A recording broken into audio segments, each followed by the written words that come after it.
Hello everyone, how are you all? I hope you will be fine at your house. So, today we will do the short question answers of chapter 1, The Lamb Who Listened. Okay, let's start.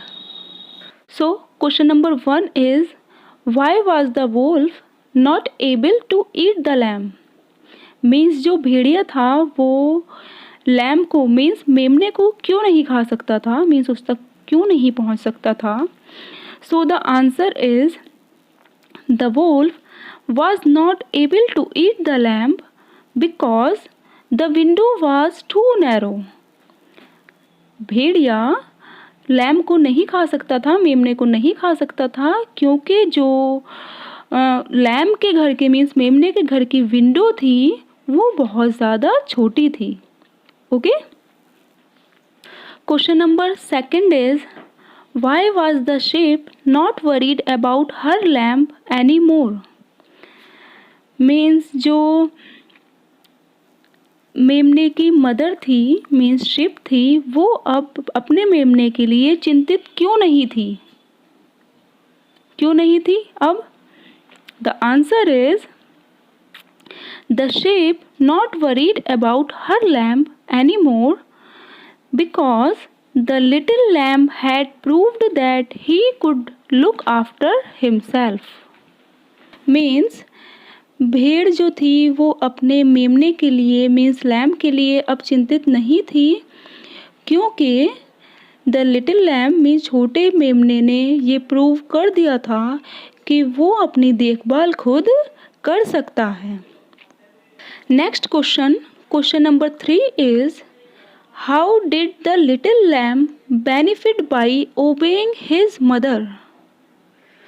Means छोटे मेमने को अपनी माँ का means sheep का आज्ञा का पालन करके क्या बेनिफिट हुआ, मीन्स क्या लाभ हुआ.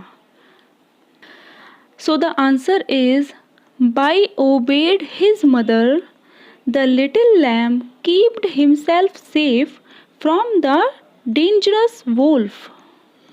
मीन्स अपनी माँ की आज्ञा का पालन करके उस छोटे मेमने ने अपने आप को मीन्स खुद को उस खतरनाक भेड़िए से महफूज रखा मीन्स सेफ रखा. ओके, ये बेनिफिट उसको हुआ कि उसने अपनी उस भेड़िए से जान बचा ली. The last question is, question number 4 is, do you think it is important to obey rules? Why?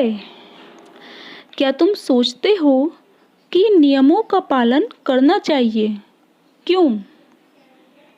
Means क्या आपको लगता है कि नियमों का पालन करना चाहिए, और ऐसा लगता है तो क्यों लगता है?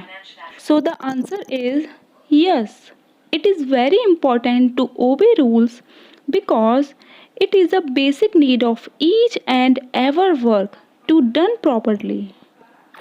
हाँ, रूल्स का मीन्स नियमों का पालन करना बहुत ज़्यादा आवश्यक है, क्योंकि किसी भी काम को सही ढंग से करने के लिए यह जीवन की बेसिक नीड है, मीन्स जीवन की मूलभूत इकाई है, आवश्यकता है. मीन्स हमें ऐसा करना ही पड़ेगा, अगर रूल्स को फॉलो करना ही पड़ेगा अगर हमें कोई भी काम सही ढंग से करना है.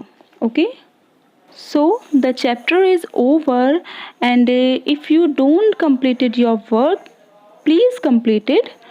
ओके, एंड अगर अभी तक आपने ये स्टोरी नहीं सुनी है तो प्लीज़ लिसन इट केयरफुली, कृपया इसे ध्यान से सुने, जिससे आपको ये इस एक्सरसाइज के क्वेश्चन आंसर्स इजीली याद हो जाएंगे. Okay, so bye, stay safe and healthy at your home.